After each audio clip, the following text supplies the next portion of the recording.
E aí, pessoal, tudo bom? Primeiro começo a identificação nossa, professor Ival Eckert, e a gente está aqui para poder trazer aos senhores uma abordagem sobre um instituto fundamental dentro da concepção, digamos assim, desse novo direito processual do trabalho que se avizinha e que vai impactar muito a vida da advocacia. E é com muito prazer que a gente está aqui na Escola Superior de Advocacia de Minas Gerais, agradecendo ao professor Antônio Fabrício, presidente da Ordem, sempre a visão por ser professor, da necessidade da gente estar sempre na busca incessante de atualização. Nós, na qualidade de advogados, me coloco como tal, temos que ter todo esse desenvolvimento. Então, o professor Antônio Fabrício, falo isso com muita precisão, sempre teve um dos seus nortes, digamos assim, em termos de gestão, essa figura do estudo continuado. Essa visão da necessidade do advogado está sempre em constante atualização, porque o direito é algo mágico, a gente lida com ele todo dia. E principalmente o direito processual, que é o caminho que a gente percorre nele também todo santo dia, ele se apresenta para a gente muitas vezes com contornos que fogem a uma situação de mera realidade instrumental colocada ali na situação normatizada. Então, cada vez que a gente pode discutir o direito processual, seja ele em qualquer das suas facetas, é algo muito bom, é muito salutar.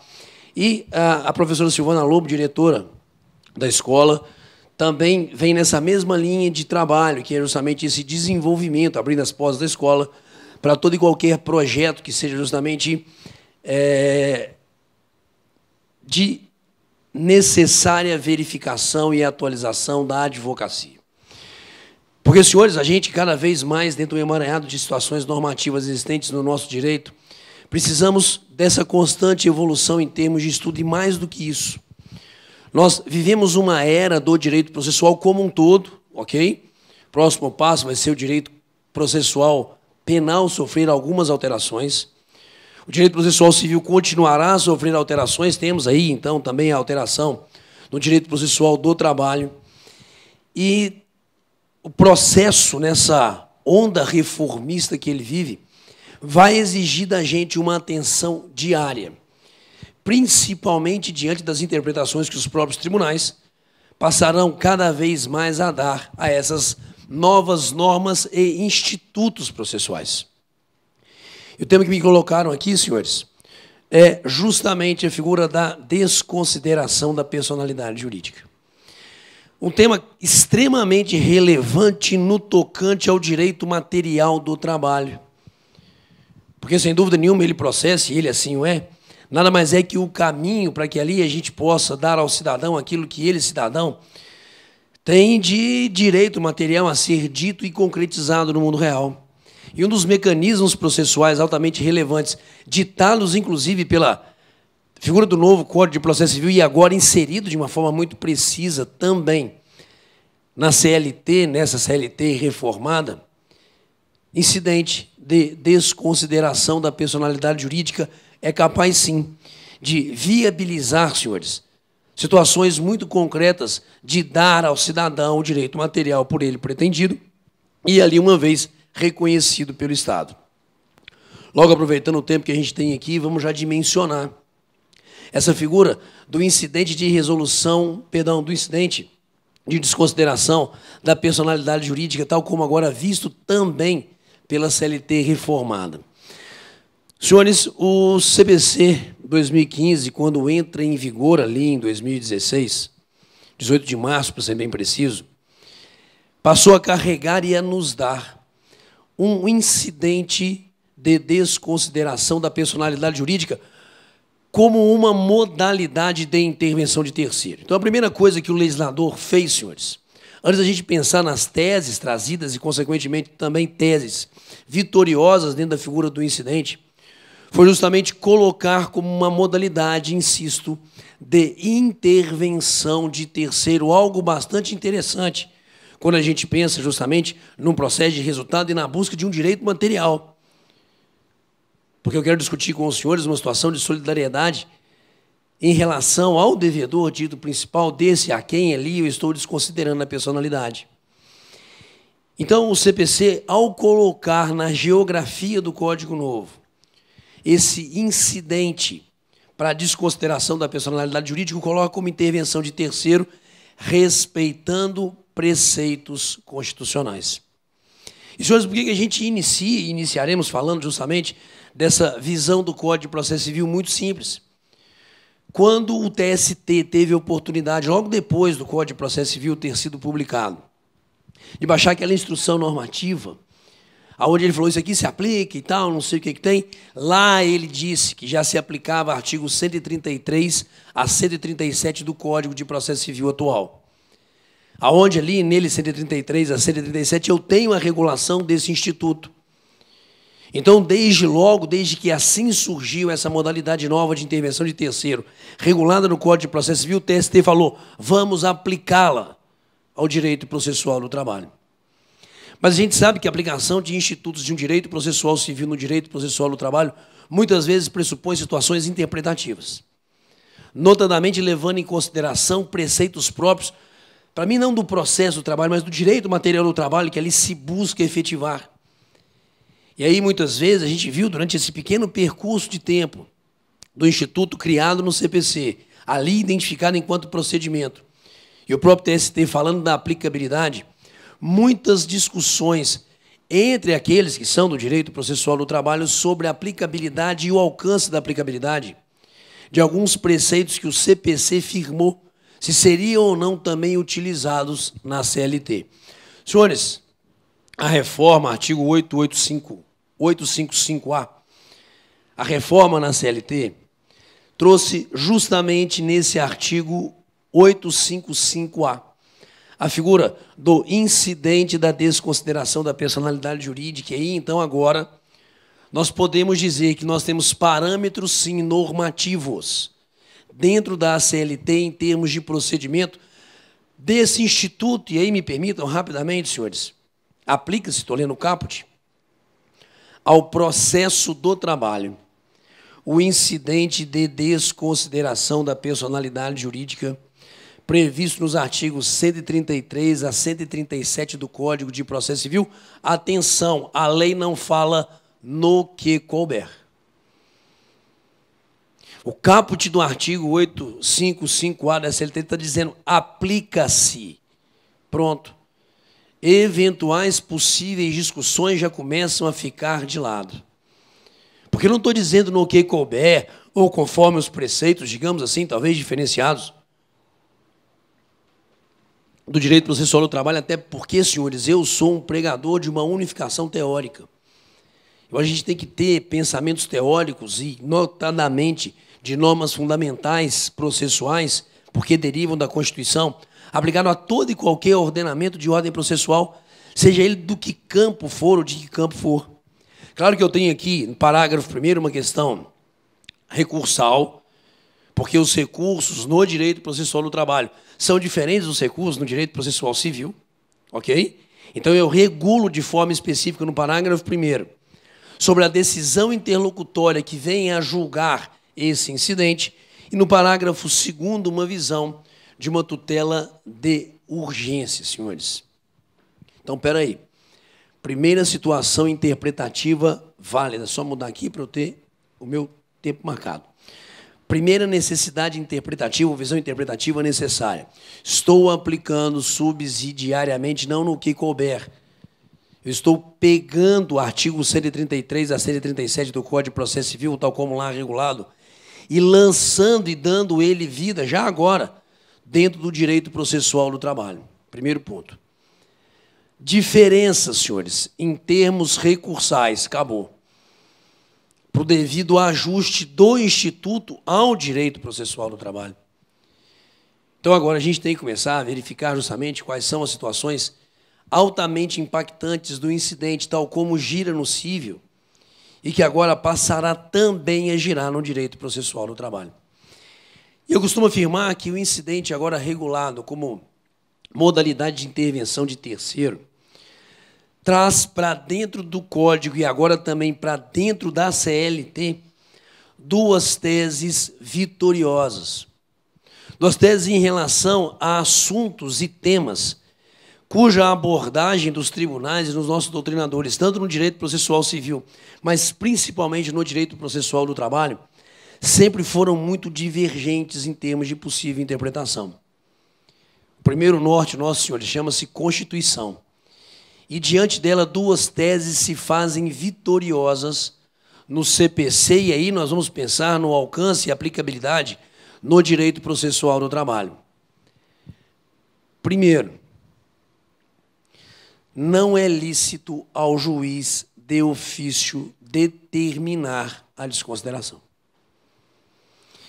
Isso é algo altamente complexo, porque essa tese é tese hoje vitoriosa no artigo 133 do Código de Processo Civil, que fala que só haverá a potencialidade da instauração desse incidente, justamente a partir do momento em que há requerimento da parte, ou no caso também do Ministério Público, nas hipóteses em que ele ali eventualmente teria que atuar no processo. Então, senhores, essa tese foi uma tese vitoriosa baseada no princípio da inércia da atividade jurisdicional, baseada no princípio da demanda, que tem ali respaldo constitucional. Não sendo lícito ali, como norma fundamental do direito processual, a atuação do Estado fora do alcance dado pela própria parte na sua pretensão. Por isso, o princípio da inércia e o princípio da demanda. E isso me causa um certo desconforto quando a gente sai do direito processual civil, na sua pureza, e cai no direito processual do trabalho. Por um motivo muito simples, senhores, apesar da briga da própria OAB, da própria ABRAT, enquanto Associação Brasileira de Advogados Trabalhistas, ainda há uma resistência muito grande para uma alteração normativa que seria bastante essencial, que é a presença do advogado, não é isso? Então, eu tenho um problema aqui muito técnico, que é um problema que, por exemplo, a gente enfrenta nos juizados especiais, ok? Conforme o artigo 1062 do Código de Processo Civil, esse incidente de desconsideração da personalidade jurídica também vai para o juizado especial, que nunca admitiu modalidade de intervenção de terceiro, aonde eu tenho sempre a figura também possível, dentro dos limites do juiz postulante.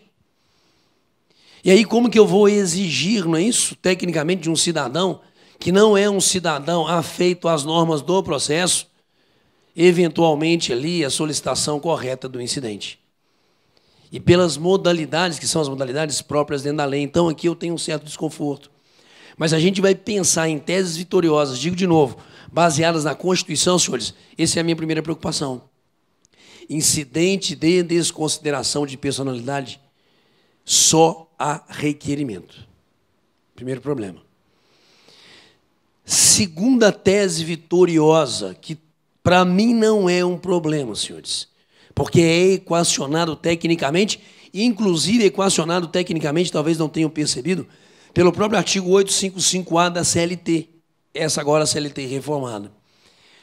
Não posso atingir patrimônio de ninguém sem que primeiro eu dê a ele oportunidade de manifestação. Salvo medidas de naturezas de urgência, senhores, ou eventuais situações de tutelas de evidência.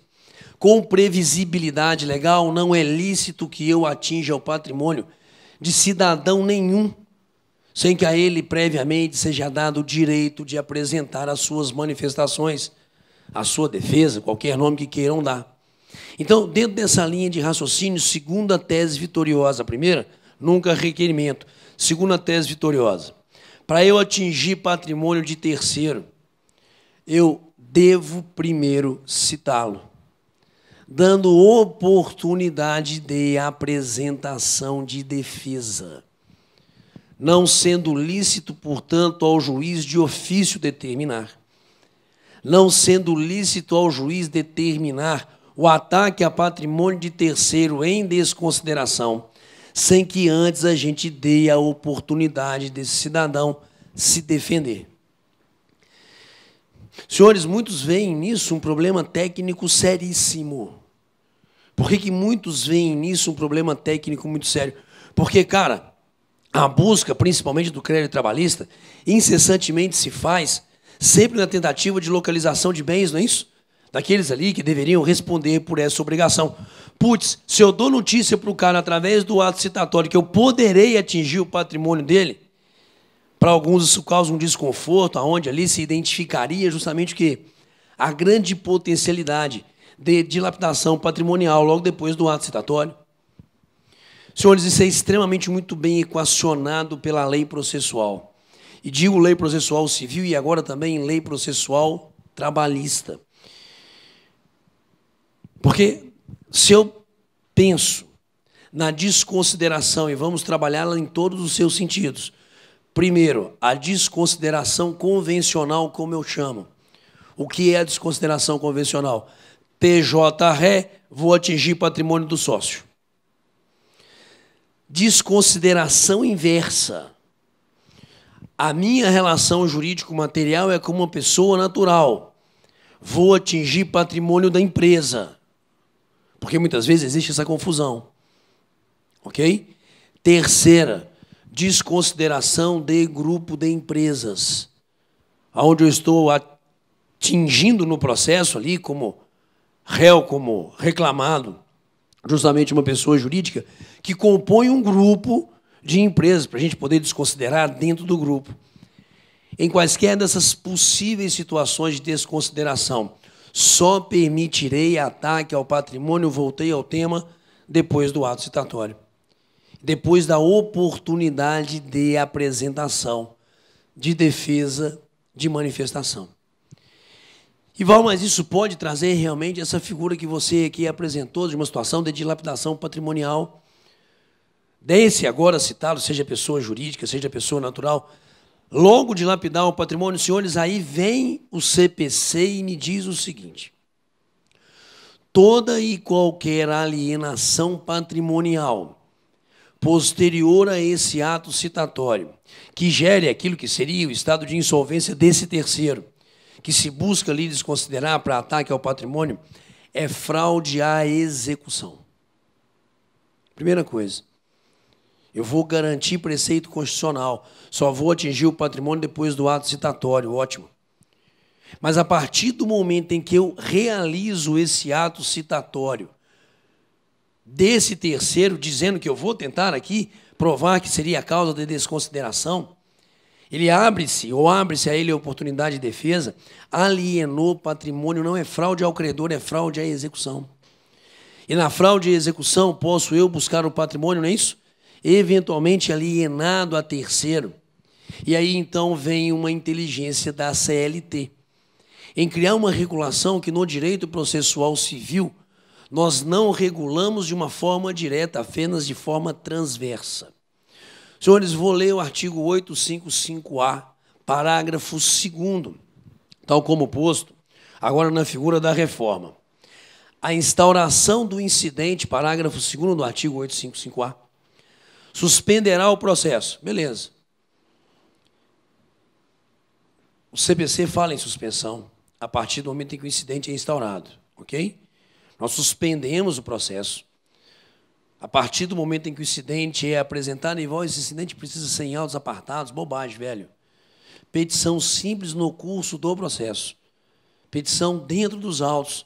Nós não vivemos mais uma era, nem nele direito processual civil, senhores, de uma situação formal em relação a esses peticionamentos. Apesar da gente usar a palavra incidente, nós estamos idealizando não necessariamente algo em autos apartados, principalmente num direito processual pautado por um informalismo muito maior, que é o direito processual do trabalho. Então, que se faça por simples peticionamento dentro dos autos a solicitação da desconsideração. Suspendendo o processo, ótimo, mas aí o parágrafo 2º. Como eu falei do artigo 855-A, me fala o seguinte: a instauração do incidente suspenderá o processo, sem prejuízo de concessão da tutela de urgência de natureza cautelar, tratada no artigo 301 do Código de Processo Civil. Senhores, por que motivo o parágrafo 2º desse artigo 855-A linka novamente um outro dispositivo do Código de Processo Civil, 301, falando ali de medidas de natureza cautelares, porque suspenso estaria o processo, mas não para a prática de medidas de urgência. Apesar do artigo 313 do Código de Processo Civil já falar isso para mim, que seria justamente processo suspenso, medida de urgência, eu posso requerer. A precisão aqui desse parágrafo segundo, para mim, foi extremamente bem vista. Vou citar o cara, vou citar a empresa, vou citar a pessoa natural do sócio, para a figura desse incidente de desconsideração, suspendi o processo.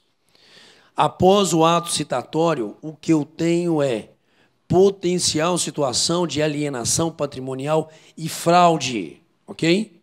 Fraude à execução. Senhores, deixa eu só voltar para o meu cronômetro aqui. Beleza. Senhores, a partir do momento em que eu, como advogado, trago ao Poder Judiciário a solicitação da desconsideração, trazendo os argumentos pelos quais eu acredito que eu devo atingir em desconsideração patrimônio de terceiro que não esteja nesse processo, licitamente eu já posso requerer uma medida cautelar. Tecnicamente, uma cautelar de arresto, senhor, já que nós estamos lidando com a obrigação de pagar. Desde que eu consiga demonstrar no meu peticionamento potenciais situações, e para mim elas surgem muito evidentes, porque para que eu venha eventualmente a fazer a solicitação da desconsideração, muitas vezes no curso do processo, elementos já vão surgir em relação àquele reclamado que o cara não vai pagar, velho, por algum motivo, que ele não vai ali ter patrimônio. Então eu já tenho eventuais elementos que demonstrem a probabilidade, porque o primeiro requisito para cautela vai ser esse. Eu demonstrar no meu peticionamento, logo assim que eu estou solicitando essa desconsideração, eu fazer a solicitação, senhores, dessa medida cautelar que há de ser concedida liminarmente pelo magistrado. Sem que eu tenha, portanto, necessidade do ato citatório primeiro desse terceiro, ou mesmo de cientificação, através de ato de intimação, daquele que já é reclamado nessa reclamatória trabalhista. Eu hei de solicitar, senhores, o incidente com o requerimento da medida cautelar, demonstrando probabilidade de dano. Porra, nós estamos aqui nessa bagaça já desse processo, aonde ali, desculpa a expressão, senhores, eu já não consigo encontrar eventuais possíveis situações do meu patrimônio enquanto cidadão ser devidamente respaldado pelo Poder Judiciário por práticas indevidas desse reclamado. Logo, eu já tenho muitas situações plausíveis de argumentos dentro da estrutura do processo da probabilidade do dano. Requisitos essenciais, conforme artigo 301, para as medidas cautelares. Cara, então, por gentileza, senhores advogados, aqui a casa é essa, é a ela a gente se destina. Cara, a partir do momento em que eu estou solicitando o incidente, por gentileza, solicitem uma cautelar de arresto no mesmo peticionamento, usando o artigo 855-A, parágrafo 2º da própria CLT, demonstrando os requisitos do artigo 301 do Código de Processo Civil com precisão e exigindo dele, magistrado, dentro das situações possíveis, claro, que seja concedida antes da citação desse terceiro liminarmente a cautelar de arresto, atingindo por essa cautela o patrimônio do terceiro. Isso é possível. Se quiser entrar alguma outra referência para os senhores, norma fundamental do direito processual, artigo 9º do Código de Processo Civil. Não se atingirá ou não haverá decisão contrária a ninguém, sem que ele seja previamente ouvido. Entretanto, o artigo 9º, norma fundamental do processo baseado na Constituição, vai me dizer que é sim possível, senhores, excepcionalmente para as tutelas de urgência, seria o caso, que eu tenha a concessão dela antes mesmo do ato citatório.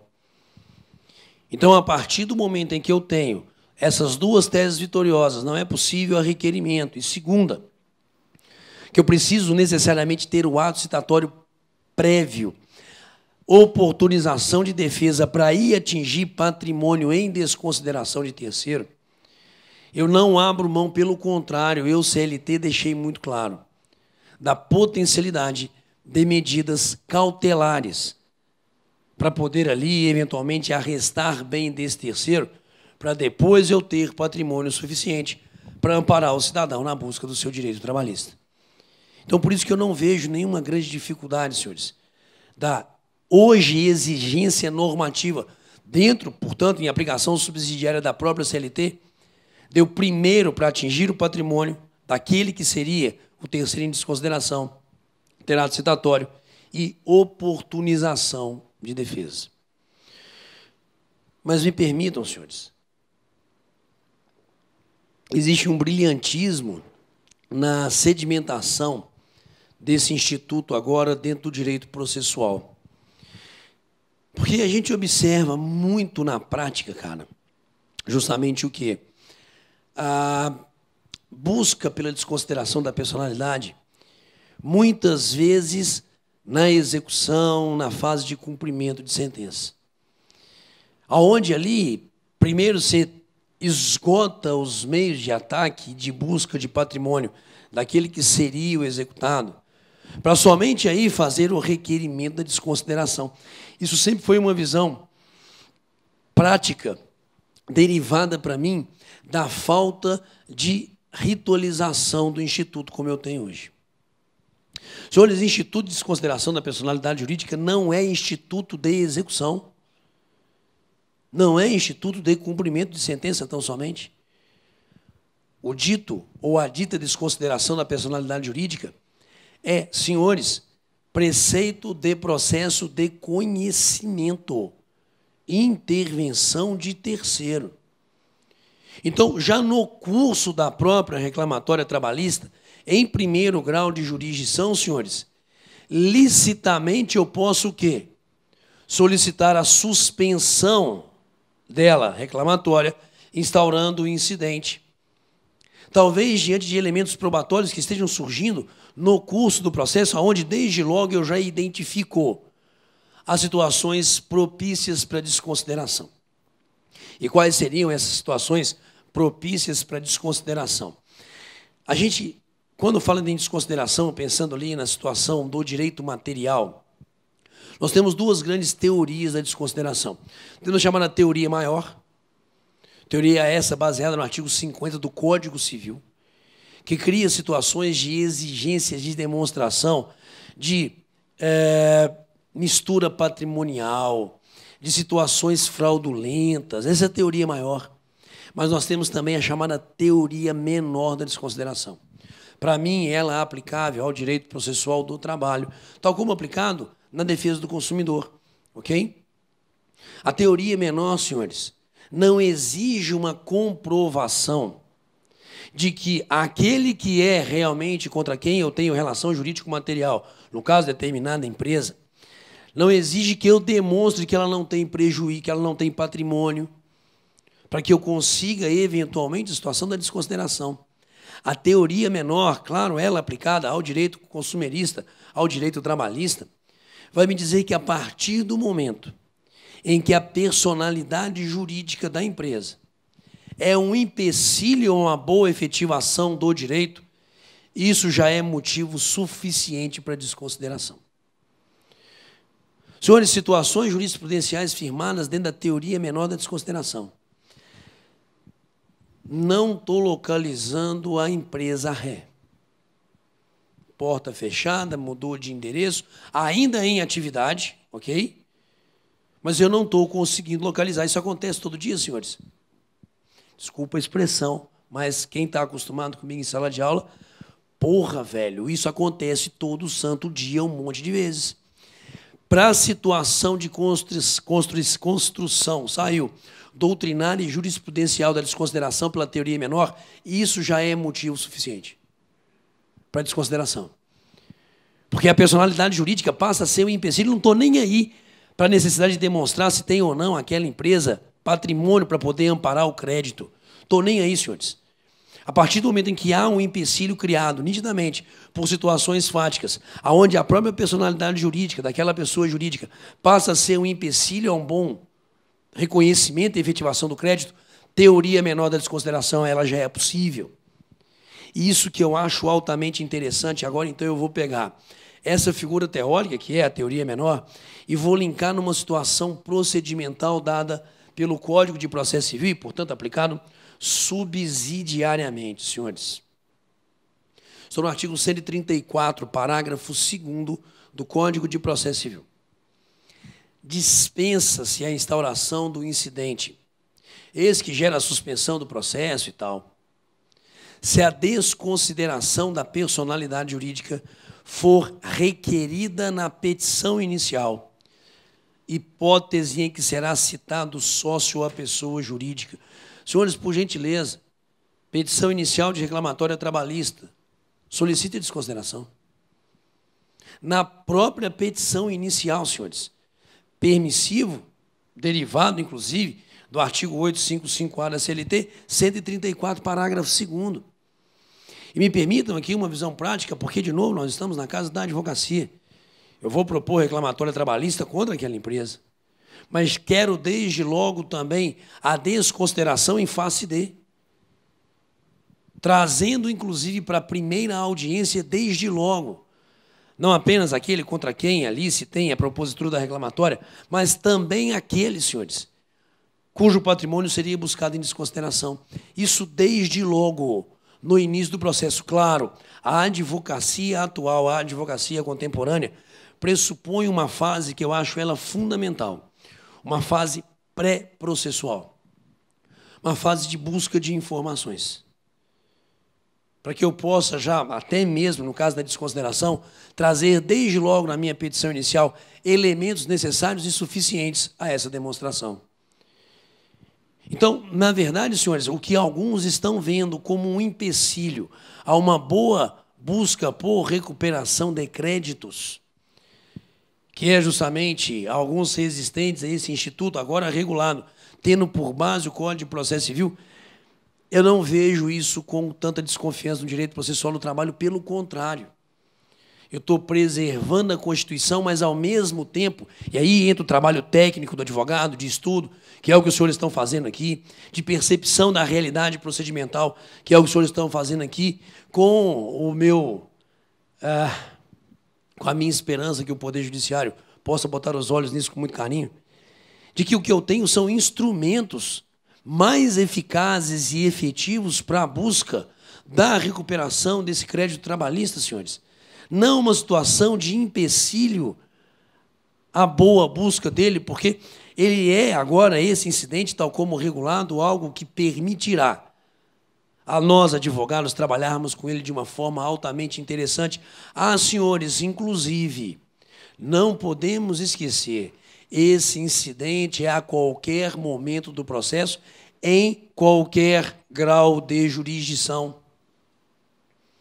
Porque, uma vez apresentado o recurso, além da situação plausível de execução provisória, posso requerer também, senhores, o incidente de desconsideração na constância do recurso ordinário, por exemplo.